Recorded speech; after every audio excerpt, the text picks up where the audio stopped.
The first race to qualify is the race through pre-qualifying inspection.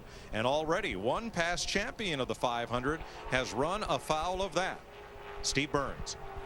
Mike, I'm down here in the garage in front of one of the NASCAR administrative trailers. NASCAR officials are in the background discussing the situation. Just a few moments ago, the scene was Michael Waltrip along with Bobby Kennedy and Ty Norris, three of the principals from Michael Waltrip Racing, meeting with NASCAR President Mike Helton, Vice President of Competition Robin Pemberton, and Jim Hunter, who is the Vice President of Communications. What Jim Hunter told me was that during pre-qualifying inspection, an inspector noticed a strange smell and a strange color in Michael Waltrip's intake manifold. Now, the net effect of that would be essentially trying to increase horsepower. That intake manifold was taken. It will be sent to the NASCAR Research and Development Center up in Concord, North Carolina. Jim Hunter said they expect to know the results of whether or not that substance runs afoul of the law in about 2 or 3 days. Meantime, Michael Waltrip was allowed to put in a backup motor. He will be allowed to qualify today, but again, it will take 2 or 3 days before NASCAR knows exactly what was going on with that intake manifold.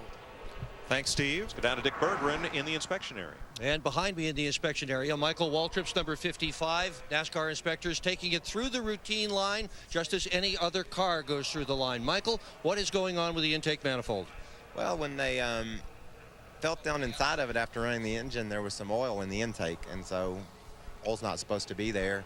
NASCAR took that intake because to see why oil was there or what was in there, and then they put a clean intake on it, you know, bone dry, and started up, and oil got in there again. So quite simply, there's just oil in a couple of places where it doesn't belong. We don't really know why, but we haven't done anything wrong. We just had something happen that made them raise their eyebrows and took our manifold. But now we're just starting back through the rest of the process, and I'm sure it'll be fine.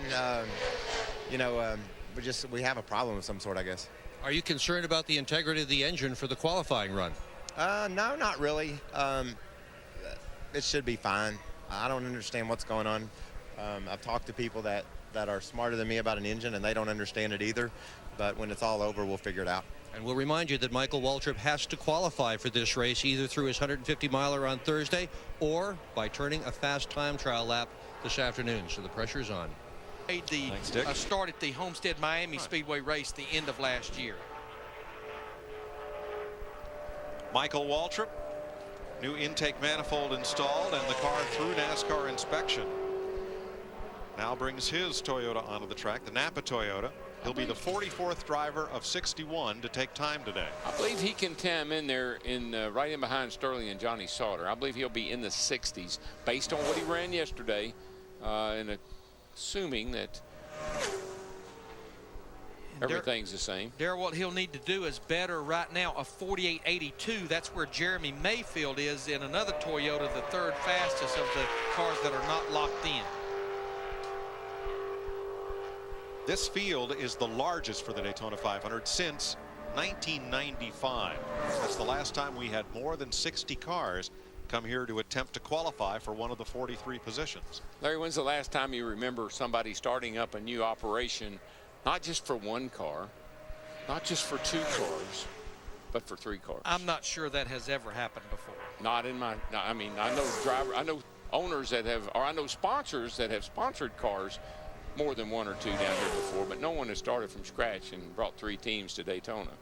Now, Darrell, his first lap, not great, 49.62, but I did notice he ran about as high as you can run on lap 1, which that means when you come to the bottom, as he is now, you should pick up a little more than what you've seen on the normal 5 to 6 tenths. He's going to be right on Skinner's back bumper, if not just right in front of it. Right now, it looks like he's flirting with maybe a 48.90, right in that neighborhood. 48.94, and that's just 1 notch quicker than Regan Smith. But you know what? It could end up being that close as to who gets in and who misses this Daytona 500. So Waltrip will have to race his way in on Thursday.